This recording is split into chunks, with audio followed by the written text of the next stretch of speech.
groupe Fred Zeller de la Libre Pensée de Dordogne vous présente sa chronique hebdomadaire.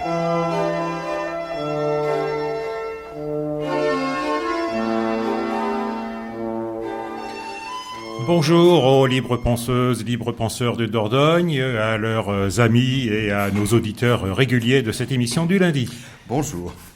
Eh bien donc cette semaine nous allons poursuivre donc avec Jean-Jacques l'évocation des débats autour du vote de la loi de 1905, de la loi de séparation. Et donc, rappelez-vous, la semaine dernière, Jean-Jacques a évoqué les interventions des deux courants, donc le courant clérical recherchant finalement à faire quelque part capoter la loi, préserver ses privilèges, et puis d'un autre côté, les laïcs avec, y compris parmi eux, des nuances, puisqu'il y avait un courant radical, entre guillemets, avec lequel il y a eu un débat. Et c'est finalement l'orientation défendue par un certain nombre de grandes figures de la loi de 1905. On a parlé d'Aristide Briand. Et aujourd'hui, je crois que Jean-Jacques va parler d'un autre homme qui a joué un rôle extrêmement important, Ferdinand Buisson. Oui, eh bien, bonjour. Donc, je vais commencer par une courte biographie de Ferdinand Buisson. Personnage que vous connaissez sans doute puisqu'il y a des écoles, il y a des rues. Oui. Voilà, et c'est un personnage qui a marqué la fin du 19e siècle, le début du 20e, et qui nous a laissé des traces, qui a été respecté. Je vais vous dire un peu pourquoi il a été respecté. Donc Ferdinand Buisson est un enfant, au début, qui naît le 20 décembre 1841 à Paris. Il meurt dans l'Aisne le 16 février 1932 à Thieulois.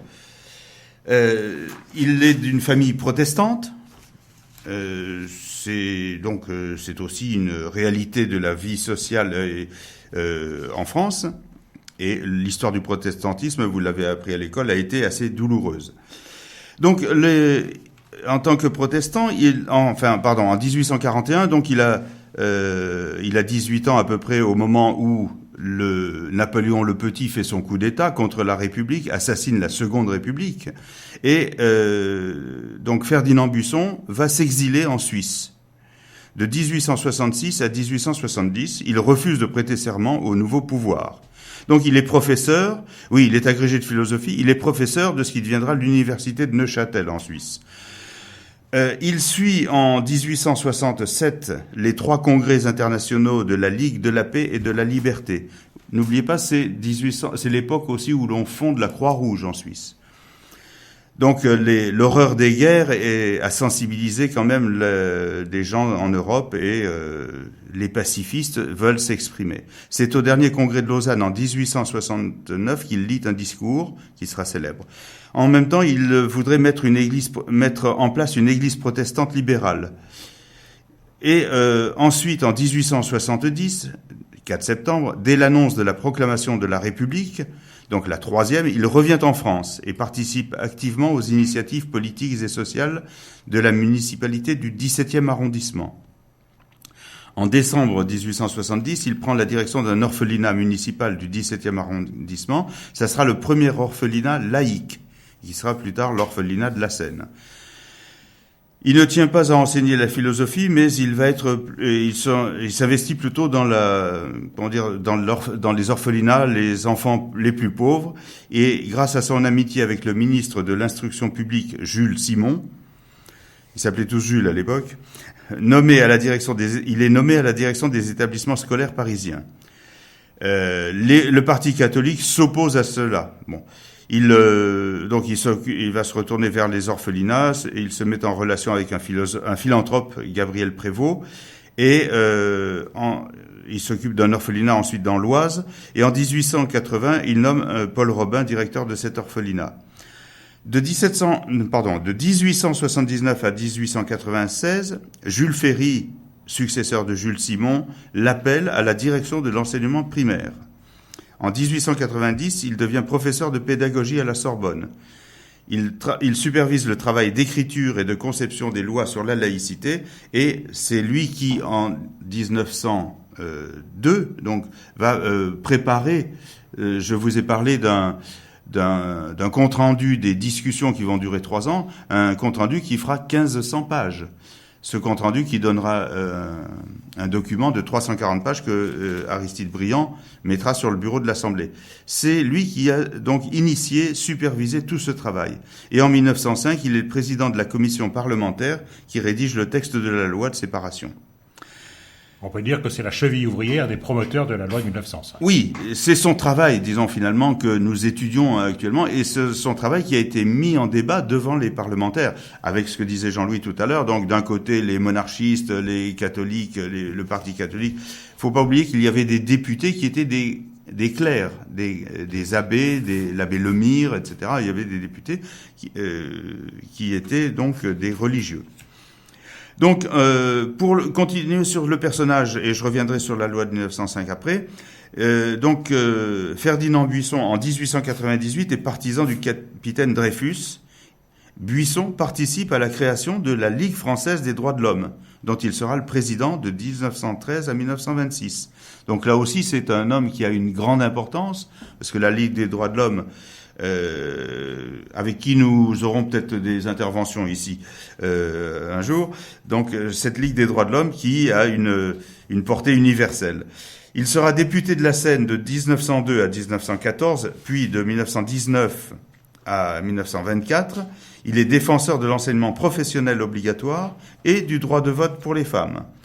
Et dernier point important, je trouve, dans la vie de cet homme, il est partisan, donc, dès la première heure de la Société des Nations, bon, qui sera peut-être peu efficace, mais il se consacre aussi au rapprochement franco-allemand, surtout après l'occupation de la Ruhr, en 1923.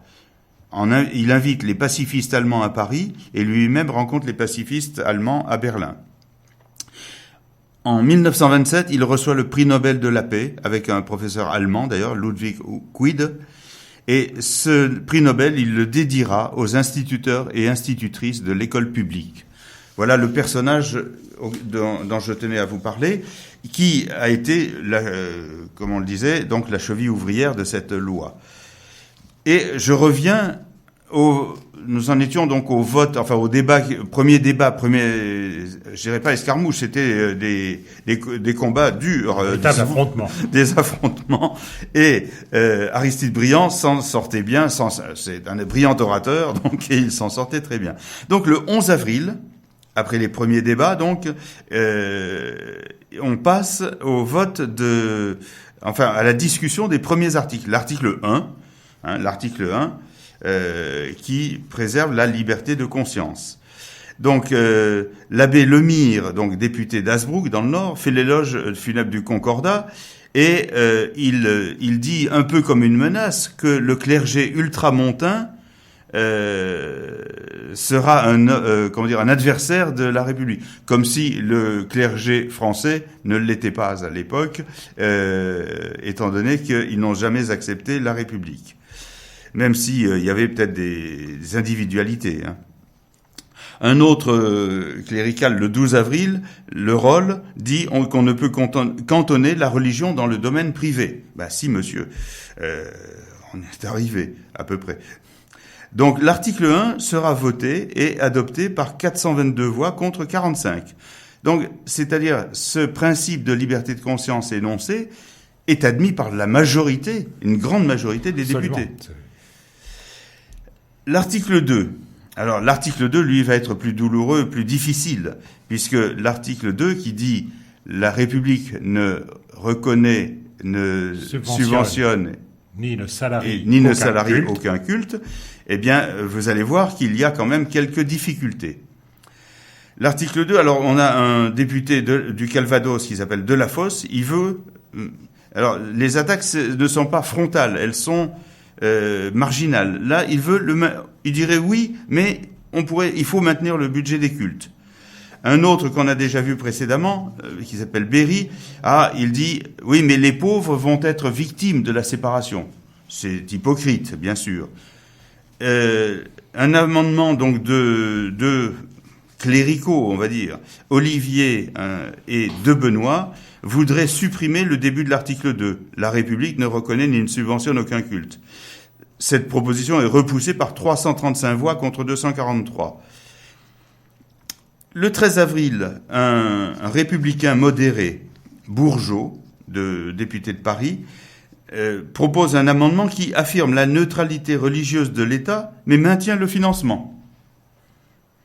Les attaques venaient de tous bords, vous voyez. Donc cet amendement est repoussé par 350 voix contre 230. Et finalement, le premier paragraphe de l'article 2, « La République ne reconnaît ni ne salarie aucun culte », est adopté par 337 voix contre 233. Donc, vous voyez, c'est un combat pied à pied. Et sera ajouté à ce premier paragraphe, enfin cet article 2, dans son premier paragraphe, sera ajouté un amendement d'un nommé Sébille, qui finalement admet les aumôneries dans les lycées, les pensionnats, les internats, dans les prisons et dans les hôpitaux. Donc ça, c'est prévu par la loi finalement. C'était un accommodement parce que l'on considérait que les gens dans ces situations-là étaient en difficulté ou pouvaient être en difficulté. Ça entraîne des conséquences actuelles dont on reparlera. Le 15 avril, un monarchiste du nom de Auffray propose de faire imputer sur le budget public le coût du culte pour les indigents. Ce sera, c'est Allard, donc, qui dirige la fraction, je dirais, plutôt rigide, radicale, intransigeante de l'Assemblée. Donc Maurice Allard veut laïciser, qui lui répond et en disant, alors là c'est carrément, on tord le bâton dans l'autre sens, il veut laïciser le calendrier, remplacer les fêtes religieuses par des repos pour les travailleurs. Cet amendement sera repoussé par 466 voix contre 60. Le 17 avril, sont discutés les articles 3 et 4 qui prévoient la dévolution des biens d'église aux associations cultuelles et voilà, donc finalement. Alors, bon, je vais pas vous redétailler tout plus loin, mais nous aurons donc un vote. Alors, je cherche le résultat des votes de l'ensemble de la loi et je ne le retrouve pas. Bon, ce qu'on peut dire pendant que Jean-Jacques recherche cette information, c'est qu'à partir du moment où les partisans du cléricalisme, des écoles privées, etc., se sont rendus compte qu'il n'était plus possible de maintenir le régime concordataire, ils ont utilisé tous les éléments pour s'opposer et sur l'essentiel et sur le moindre petit interstice, et qu'ils ont effectivement obtenu sur des points, comme vient de l'indiquer Jean-Jacques, des dispositions particulières. Et on se rend compte que ce positionnement se poursuit jusqu'à aujourd'hui, où ils ont réussi à marquer des points, puisque la loi Debré constitue la principale contre-réforme concernant la loi de 1905. Je pense que nous aurons l'occasion d'y revenir. Oui, alors je ne retrouve pas le vote final. Bon, mais c'est pas grave, je pense qu'on aura l'occasion de le dire lors d'une prochaine émission. Puisque là, on a, je crois, presque dépassé notre temps imparti. Non. Donc, eh bien, écoutez, nous allons, la semaine prochaine, reprendre ces débats. Et puis, entre-temps, vous pouvez retrouver, bien sûr, cette émission le jeudi à 19h, et puis également sur le site www.lpdordogne.fr. Au revoir.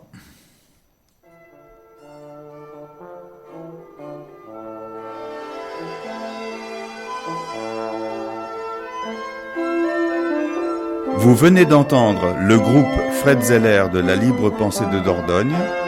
Vous pouvez réentendre nos émissions sur Radio Libre en Périgord, sur notre site www.lpdordogne.wordpress.com.